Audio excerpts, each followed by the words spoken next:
இல்லை. எந்த பறவையும் கூடு கட்டி வாடகைக்கு விடுவதில்லை. எந்த விலங்கும் தேவையற்ற நிலம் திருடுவதில்லை.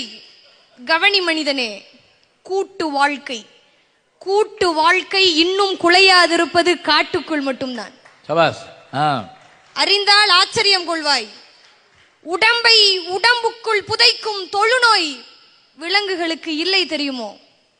மனிதனே இதை மனங்கொள். கர்ப்ப வாசனை கண்டால் பறவைகள், அதாவது காளை பசுவை சேர்வதில்லை.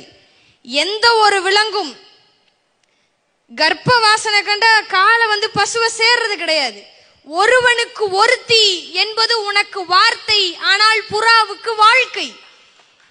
எந்த புறாவும் தன்னுடைய ஜோடி இன்றி பிற ஜோடியை தொடுவதில்லை. பூகம்பம் வருது எனில் அலை பாயும் விலங்குகள், அடிவயிற்றில் சிறகடிக்கும் பறவைகள்.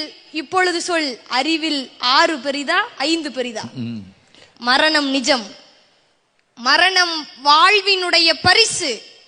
மாண்டால் மானின் தோல் ஆசனம், மயிலின் தோகை விசிறி, யானையின் பல் அலங்காரம், ஒட்டகத்தின் எலும்பு ஆபரணம். நீ மாண்டால், மனிதனே நீ மாண்டால், நெருப்பே சிலரை நிராகரிக்கும் என்பதால் தானே புதைக்கவே பழகினோம்.